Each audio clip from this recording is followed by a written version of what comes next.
하나님의 명령을 받고도 잠깐 생각 좀 해보자고 지체하는 순간 우리의 인간적 생각이 개입이 됩니다. 그로 인해 주어진 상황을 있는 그대로 받아들이지 못하고 자기 나름대로 해석을 합니다. 왜 꼭 이렇게 해야만 하지? 어떻게 저렇게 하면 더 좋을 텐데 하는 마음이 이끄는 순간 우리는 이미 하나님의 머리 위에 올라서려고 하는 것입니다. 그게 바로 불순종이라는 것입니다. 순종을 지체한다는 의미는 생각해보고 괜찮으면 순종하고 손해볼 것 같으면 그렇게 하지 않겠다는 말이기 때문인 거죠. 그렇게 순종하는 것 자체가 순종이 아닙니다. 내가 생각하기에 이득이 있을 것 같으니까 순종하는 것은 순종의 탈롯은 자기 만족에 지나지 않기 때문입니다. 묻지도 따지지도 않고 즉각적으로 움직여야 순종이라는 거죠. 말씀 속에서 깨달음을 얻을 때 비로소 바로 순종을 해야 합니다. 그래야만 하나님의 거룩한 뜻에 온전히 참여할 수가 있는 거죠.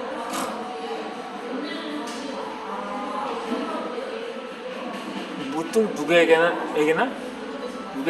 전화나 문자 메시지를 하나는 깨달음을 주셨을까요?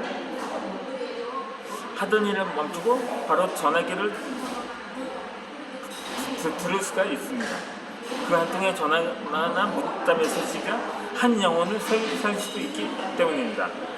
자살하는 사람들의 다수가 아픔을 함께 나눈 사람이 없었다고 합니다. 누군가가 한마디만 해주었어도 살 수 있었을 거라고 합니다.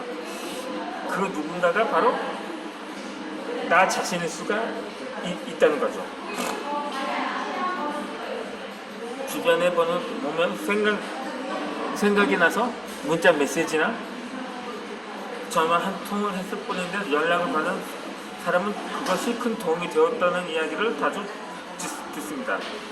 그것은 단순히 주고받는 커뮤니케이션 이상의 의미가 있습니다. 몇 년 전의 일이었는데 갑자기 선교단체에서 사역하는 형제가 생각이 났습니다. 박봉과 넘치는 업무로 늘 힘겨워했지만 순종과 헌신 하나로 버텨온 형제라고 합니다. 문득 문자 메시지를 보내야겠다는 생각이 떠오라 나는 지체 없이 안부를 묻는 메시지를 보냈습니다. 그랬더니 바로 답장이 왔습니다. 사실 요즘 많이 힘들게 지내고 있다는 내용이었습니다. 걱정되는 마음에 바로 전화해 1시간이 넘게 통화를 했습니다. 말을 들어보니 그 형제는 선교단체 일과 개인적인 일들로 정말 모든 것이 바닥까지 내려와 있었다는 것입니다.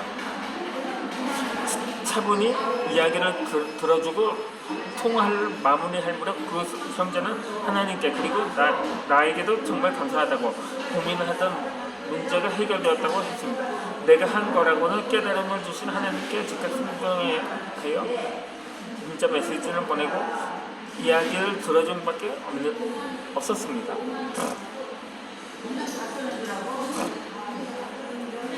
그러므로 순종은 100% 해야 하며 또한 지체 없이 즉각적으로 해야 합니다. 여기에는 한치의 양보도 있을 수가 없습니다. 그것은 하나님께는 영광이 되고 우리에게는 축복이기 때문입니다. 그리스도인의 삶은 순종하는 삶이어야 합니다. 순종하지 못하면서 그리스도인의 삶을 운운하는 것은 말이 안 되는 소리입니다. 지금 당장이라도 자신이 내려놓지 못한 것, 100% 순종하지 못한 부분이 무엇인지를 되돌아보아야 합니다. 응답은 받았으나 그대로 순종하는 사례는 흔치가 않습니다.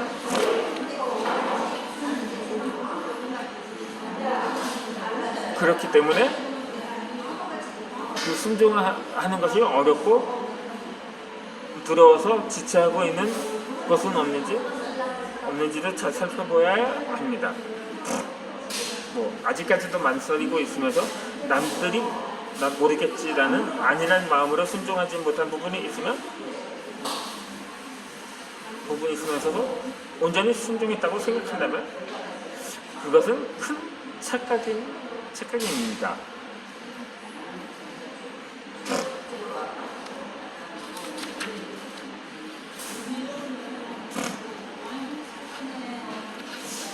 이 힙합 듀오인 니쌍의 노래 겸손은 힘들어의 가사 일부분을 들어보면 돌아가신 아버지도 할머니도 늘 입버릇처럼 말씀하셨지만 지금까지 안 되는 딱 몇 가지가 바로 겸손이라고 합니다.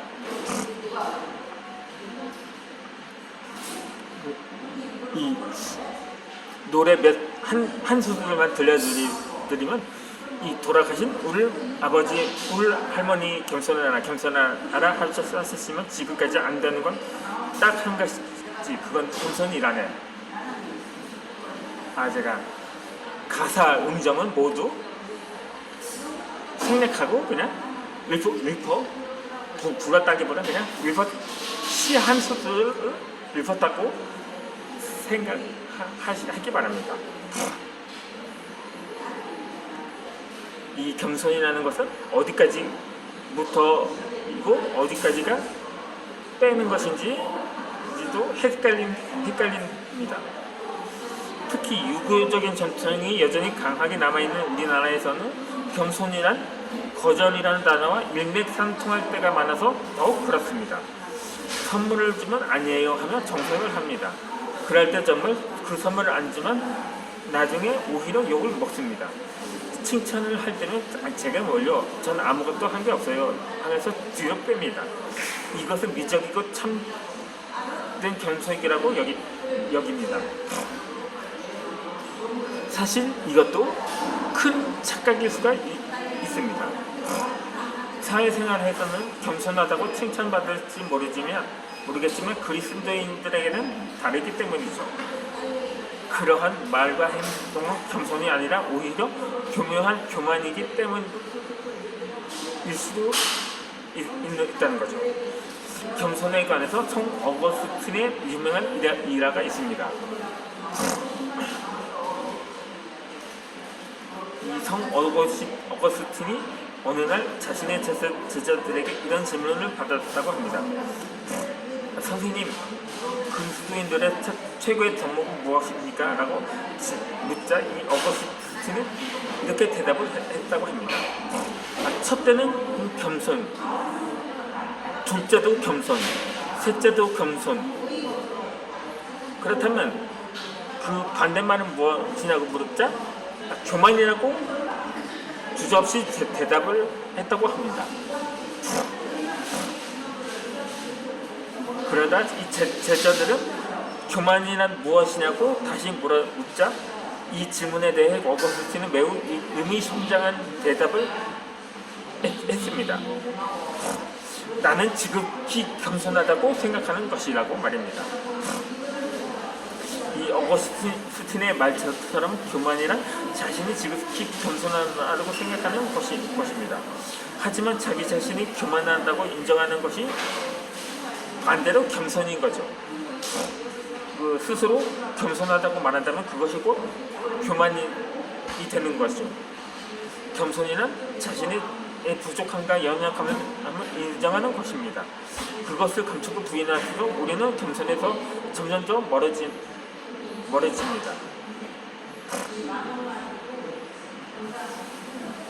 그리스도인들에게 겸손이란 하나님과의 관계를 빼놓고 이야기할 수가 없습니다. 겸손과 교만은 하나님과 나와의 위치에 따라 결정되는 사안이기 때문인 거죠. 이 하나님의 존재를 인정한다고는 하지만 삶 속에서 하나님을 뒷전으로 고이 모셔놓고 모든 일을 자신이 알아서 하는 것 자체가 바로 교만한 행동입니다. 이런 사람을 하나님께서는 미우시지만 겸손한 자에게는 은혜를 베푸신다고 성경은 말합니다. 그와 반대로 하나님을 앞에 두고 자신을 그 뒤에서 하나님의 인도하심에 따라 순종하며 살아가는 사람이 바로 겸손한 그리스도인입니다. 자신의 삶을 성실하게 살아가지만 자신이 아닌 하나님을 주인으로 모시고 사는 사람에게 하나님께서는 재물과 영광과 생명의 축복을 베푸신다고 한다는 거죠. 이러한 사실을 잘 알고 있음에도 인간이 겸손보다 교만에 더 가까운 이유는 죄성 때문입니다. 그래서 겸손하려면 먼저 우리의 죄를 마음속에 깊이 뉘우치고 회개해야 합니다. 회개 없이 겸손은 없습니다.